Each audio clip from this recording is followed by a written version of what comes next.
This is the 18th PETALS snapshot of spring 2024, and today I want to talk a little bit more about serenity. So just as a reminder, serenity came about as the opposite to stress.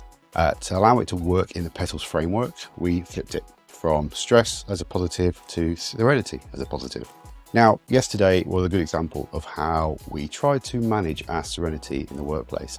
At lunchtime, I had quite a busy day in the office, and so I made sure that I got to the gym. I was like, I need to get out of the office for at least half an hour just to kind of get my head back in the space, get away from the actual office environment. And thankfully I wasn't alone. There was a few other teammates that did the same. They were making the most of the nearby gym, and we got a bit of exercise, which is always good for us as well. And also, when I had a one-to-one with one of the lads, it's like, where do you want to go? I was like, don't mind, just for a little walk around the lake then. And it changes the mood of the conversation. You know, we've just been through a round of mid-year reviews, so it's quite intense. A lot of people kind of get stressed out about that situation. And I didn't want to do that again. I was like, look, we can reflect on objectives next time. Let's just go and have a chat, just catch up on a few things. There's a lot of stuff going on in his home life and his personal life. I was like, let's just kind of have a chat. But it allowed us to be more serene in our conversation.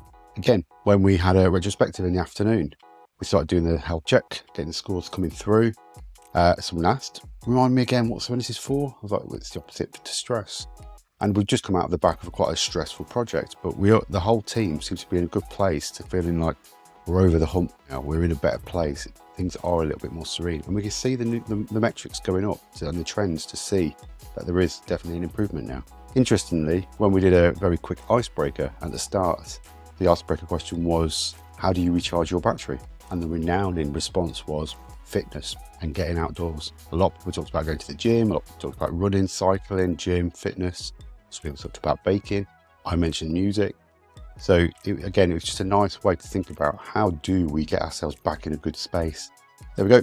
That is today's snapshot, all about serenity. And tomorrow I'll be back again with some more PETALS snapshots.